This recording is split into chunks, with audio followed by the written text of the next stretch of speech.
Sir అందరికీ నమస్కారం sir. Madam, cadre స్ట్రెంత్కి సంబంధించి ఏం చేయాలనేది చాలామంది హెచ్ఎంలు కొద్ది వరకు కొట్టేసి అయిపోయింది అనుకున్నారు. కాకపోతే ఎట్లా చేయాలనేది ఒకసారి చూద్దాం సార్. మన సిఎస్సి లాగిన్లో school user name, school DISE కోడ్తో యూజర్ నేము, మనము అటెండెన్స్ యాప్కి ఏదైతే పాస్వర్డ్ ఉందో ఆ పాస్వర్డ్తో లాగిన్ అవ్వాలా. లాగిన్ అయిన తర్వాత ఇక్కడ సర్వీసెస్లోకి వెళ్ళాలా. పైన మెనూ ఐటమ్స్ ఉంటాయి కదా, సర్వీసెస్లోకి వచ్చిన తర్వాత ఇక్కడ R8 క్యాడర్ స్ట్రెంత్ అని ఉంది కదా, దాని మీద టచ్ చేస్తే R8.1 క్యాడర్ స్ట్రెంత్ తీసుకోవాలా.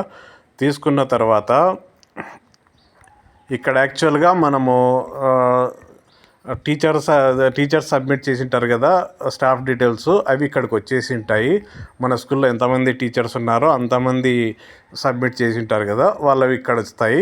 ఆ టీచర్స్ ప్రజెంట్ స్టేటస్, ఇక్కడ ఉన్న టీచర్స్లో ప్రజెంట్ స్టేటస్ మ్యాక్సిమం అందరు వర్కింగ్లోనే ఉంటారు. ఏదైనా అటెండెన్స్ యాప్లో పేరు డిలీట్ కాకపోతే రిటైర్డ్ అయిన వాళ్ళు కానీ చనిపోయిన వాళ్ళు కానీ ఆ స్టేటస్ మార్చాలి. ఇక్కడ మార్చేసి తీసుకోవాలి. ఓకే, ఇది తీసుకున్నాం, వర్కింగ్ తీసుకున్నాము, సరిపోయింది.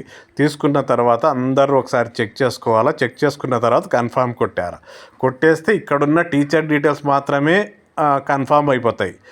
మనం ఇంకో పని ఏం చేయాలంటే మన స్కూల్లో ఎస్జిటీలు ఎంతమంది, స్కూల్ అసిస్టెంట్లు ఎంతమంది, మొత్తం క్యాడర్ స్ట్రెంత్ అప్డేట్ చేయాలి. దానికోసము ఇక్కడ టీచింగ్ స్టాఫ్ ఉంది కదా, దీంట్లో టీచింగ్ నాన్ టీచింగ్ రెండు, మన స్కూల్లో టీచింగ్ నాన్ టీచింగ్ 2 పోస్టులు ఉంటే 2 పోస్టులు చేయాల్సి వస్తుంది. ఫస్ట్ టీచింగ్ తీసుకుంటాం. టీచింగ్లో ఫర్ ఎగ్జాంపుల్ ఈ స్కూల్లో అంతా ఎస్జీలే ఉంటారు. ఇక్కడ సెకండ్ గ్రేడ్ టీచర్ అనేది, స్పెషల్ టీచర్ 398 ఉన్నారు, ఒక ఎంటీఎస్ టీచరు, ఇట్లా ఎవరెవరు ఉన్నారో వొకేషనల్ ఇన్స్ట్రక్టర్స్ ఎవరెవరు ఉన్నారో వాళ్ళందరినీ సెలెక్ట్ చేసుకోవాలి.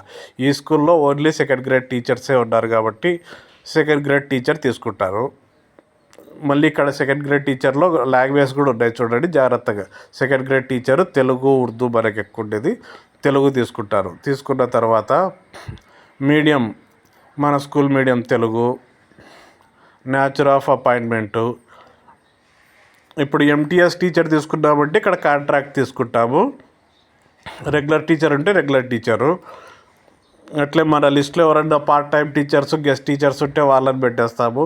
అవుట్సోర్సింగ్ టీచర్స్ ఉంటే అవుట్సోర్సింగ్ టీచర్ తీసుకుంటాం. మరి ఫస్ట్ రెగ్యులరు, తర్వాత శాంక్షన్ పోస్టులు ఎన్ని. ఇప్పుడు ఈ కేటగిరీలో సెకండ్ గ్రేడ్ టీచర్ కేటగిరీలో రెగ్యులర్ పోస్టులు శాంక్షన్ ఎన్ని అని అడుగుతున్నారు. ఫర్ ఎగ్జాంపుల్ ఈ స్కూల్లో 2 శాంక్షన్ ఉంటే అక్కడ 2 ఇస్తాం. వర్కింగ్ అనేది మనం ఇవ్వాల్సిన పని లేదు, ఆటోమేటిక్గా వస్తుంది. వేకెంట్ కూడా ఆటోమేటిక్గా వస్తుంది. మనకు శాంక్షన్ అయిన పోస్టులు, ఫర్ ఎగ్జాంపుల్ ఒక స్కూల్లో 2 పోస్టులు శాంక్షన్ అయ్యి, ఒక పోస్టు రెగ్యులర్ టీచరు, ఒక పోస్టు ఎంటీఎస్ అయితే 2 సార్లు యాడ్ చేయాలి. ఫస్ట్ సెకండ్ గ్రేడ్ టీచర్ తీసుకుంటాము.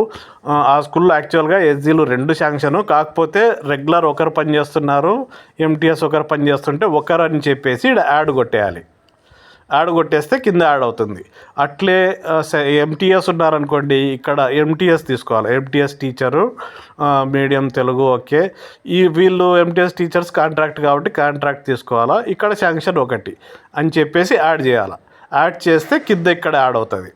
ఒకవేళ మనం తప్పుగా యాడ్ చేసినా డిలీట్ చేసుకోవచ్చు. ఫర్ ఎగ్జాంపుల్ ఈ స్కూల్లో 2 సెకండ్ గ్రేడ్ టీచర్లు శాంక్షన్ యాక్చువల్గా, కాకపోతే ఒకరు మాత్రమే రెగ్యులర్ ఒకరు, కాంట్రాక్ట్ ఒకరు ఎంటీఎస్ పని చేస్తున్నారు కాబట్టి 1.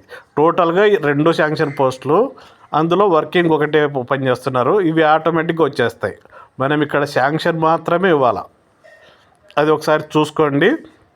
ఒకవేళ శాంక్షన్ మాకు ఐడియా లేదు అంటే ఎంఈఓ, సంబంధిత ఎంఈఓ ఆఫీస్లను కాంటాక్ట్ అవ్వండి, వాళ్ళు చెప్పేస్తారు. ఇది సార్ క్యాడర్ స్ట్రెంత్ సబ్మిట్ చేయాల్సింది. ఈ విధంగా చేయాలి. ఇక్కడ కింద పేర్లు వస్తే అప్పుడు సబ్మిట్ అయినట్టు. మనం ఊరికే ఇక్కడ టీచర్ నేమ్స్ వస్తున్నాయి కదా, అక్కడికి వచ్చిన తర్వాత కన్ఫామ్ కొట్టేసి అయిపోయింది అనుకుంటున్నాం. కాకపోతే కింద ఇవి కూడా చేయాల్సి వస్తుంది. ఇట్లా చేసి ఇక్కడ కింద యాడ్ అవుతే మనకు ఇక్కడ క్యాడర్ స్ట్రెంత్ మొత్తం రావాలి. శాంక్షన్ పోస్టులు ఎన్ని, వర్కింగ్ పోస్టులు ఎన్ని, వేకెంట్ పోస్టులు ఎన్ని, ఇక్కడ క్లియర్గా ఇది వస్తేనే మనం సబ్మిట్ చేసినట్టు సార్. ఇట్లా చేయాలి సార్. Thank you.